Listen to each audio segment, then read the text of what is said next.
On Storyboard this week, the BCCI stumps Kings 11 Punjab and the Rajasthan Royals. What happens to their sponsors? How the Commonwealth Games fared on Doordarshan, and meet the media manager of the month. Hello and welcome to Storyboard. I'm Anuradha Sengupta. This week, the BCCI sent shockwaves through the cricketing world as it terminated 2 IPL team franchises. The Rajasthan Royals and Kings 11 Punjab have been thrown out of the IPL for flouting ownership rules. Some 20-odd marketers will be affected directly as a result. Estimates say that each of the 8 IPL teams has about 45 crore rupees of sponsor money riding on it. Jasmine Gill reports on what the sponsors plan to do next and how all this will affect the future success of the IPL. On 10th October, the BCCI stumped the Indian Premier League or the IPL by terminating the franchise of 2 of its high-profile teams, the Rajasthan Royals and Kings 11 Punjab. It charged the owners of the Season 1 champions and the glamorous Kings 11 Punjab of breaching the franchise agreement with respect to ownership norms. What would be the 10th team, Kochi, was also asked to resolve all their disputes by 20th October. The owners of the 2 defranchised teams have expressed shock and are exploring legal options but are still holding hopes for reconciliation. In a statement, Kings 11 Punjab said, and I quote, Kings 11 Punjab strongly believes that this decision is unfair and not in the collaborative spirit which the IPL has operated in. Kings 11 Punjab hopes that the BCCI will engage in a productive dialogue to resolve all misunderstandings. Kings 11 Punjab has today received the formal communication from the BCCI, which is now being studied by our legal team. We look forward to presenting the facts and answering any misunderstandings that the BCCI may have. We've only just been made aware of what the issues are in the last literally 18 hours. So we need to understand how best to respond. My instinct would suggest that normally it's best to sit around the table with the other party and explain everything in full to the questions that they may or may not have. I don't think there's too many questions, so I don't think it's that difficult for us to respond and give them the answers that they seek. Even if the 2 teams take legal recourse, experts believe that once a franchise agreement is terminated, the aggrieved party can at best expect compensation for damages rather than the enforcing of the franchise agreement. I will assume that the franchisee agreements are illegal, and if the court has to eventually grant a remedy, the court will have to consider as to whether the court should grant a specific performance of the agreement and ask the BCCI to retain the franchisee, restore the franchisee agreement, or the BCCI, or they can pass a eventual remedy of damages. So in this case, the law has been that the only remedy they will be entitled to will be for the damages, and this is precise reason as I read in the newspapers today, where it is said that the BCCI has earmarked certain sum of money which may eventually, if the courts decide, it may be required to earmark for the portion of damages.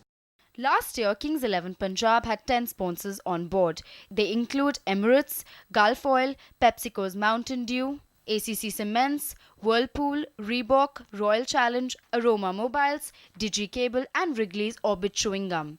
The Rajasthan Royals were sponsored by Ultratech Cement, HDFC Standard Life Insurance, Paras Pharma's brand Move, Kingfisher, Tata Consultancy, Link Pens, Puma, Suvita and Wrigley.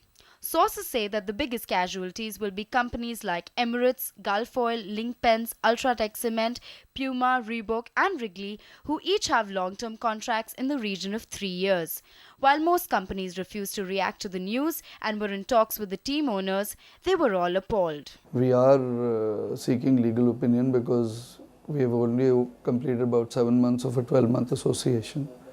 So there is a financial implication too, which is there on this. But I suppose our legal advisors will tell us whether force majeure applies or force majeure doesn't apply. There are so many players at the moment who actually depends on the ecosystem of the brand IPL. And IPL is the first sports truly global brand produced by India. So I guess BCCI could have handled it much better, though it is an internal matter of BCCI and the teams. But at the end of the day, sponsors, fans could have been informed in a much better way rather than in a one-sock Sunday decision. There was no intimation to us from either BCCI or from Rajasthan Royals team management. So that way we were a little shocked yesterday when we came to know about this piece of news. But however, I would not like to comment on whether it was a right or a wrong decision, because these are ownership related issues which as a sponsor we are not fully aware of. The BCCI's unilateral decision has added to the controversies plaguing the IPL ever since Season 3. In an effort to clean up the IPL and cut former Chairman and Commissioner Lalit Modi down to size, the BCCI filed an FIR in Chennai charging Modi of misappropriation of funds to the tune of 468 crore rupees. Modi, meanwhile, has moved the Supreme Court against the BCCI and is awaiting his petition to be heard on 20th October. But it's not just Lalit Modi and his associates who are on the BCCI's radar. Led by Secretary and Chennai Super Kings owner N. Srinivasan, the BCCI is said to be asking all other team owners to toe its line. The question is, what impact will this have on team owners and brand IPL? I wonder if IPL franchisees are serious stakeholders whose investments and participation are respected, or are they slaves who only come and play? Key sponsors of those specific two franchises will have to see what happens next, because they are the official sponsors of those two franchises, as Rajasthan Royals and Kings 11 Punjab. Their role or their presence is now under question mark, and we don't know what is the status of the third franchise, Kochi, right now. So from that perspective, from a pure on-ground activation and franchisee sponsors perspective, there is a question mark. I mean, there is ambiguity at this point of time. Some sponsors might continue to be there, some might decide not to be part of this any further. The IPL has been India's most successful sports property. The last season reached 143 million viewers, notching up average ratings of 4.6 on Setmax.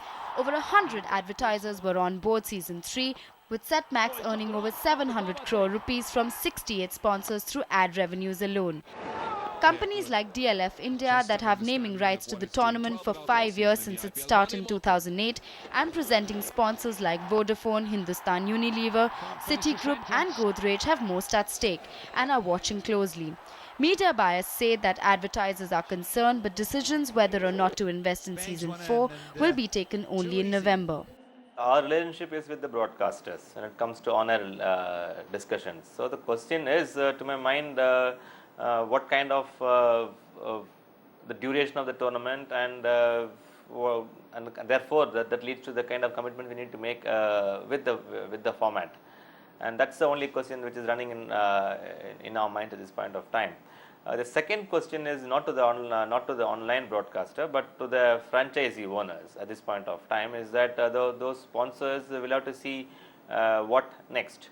So therefore, and as such, there's going to be an auction for the players, and now this entire elimination of two franchises and the ambiguity on the other two franchises coming into the picture, and therefore we don't even know the team configuration. The structure is, it prorated. The revenues go up if the number of matches go up, or if they come down, then proportionately it comes down.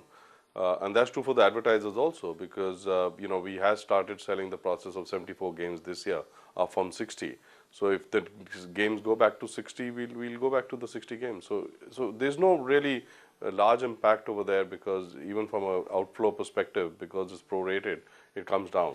While advertisers still believe that brand IPL can ride out this storm, they will need to hear the new rules of the game from the BCCI as soon as possible. It's only by December that they will decide whether or not to invest in Season 4, a decision that will be affected by the controversies and uncertainty around the IPL, and the fact that the 2011 ICC World Cup will give them a clearer, cleaner option. Cleanup or witch hunt, whichever way you look at it, the BCCI is putting India's most successful media property in a great deal of jeopardy.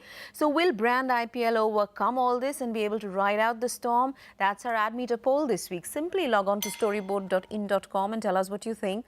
Last week, we had asked you if the 19th Commonwealth Games in Delhi was a missed opportunity for India's marketers. 65% of you said yes, we agree with you. The success of Indian sportsmen and women at the Commonwealth Games has captured popular imagination, and the media is keeping them on the front pages. And this visibility will continue given that the Asian Games are coming up in November. Let's take a look though at what's making news now. According to TAM data, around 93 million viewers tuned into the Commonwealth Games from the 3rd to the 9th of October on DD1 and DD Sports. The event did average ratings of about 0.5 across both these channels.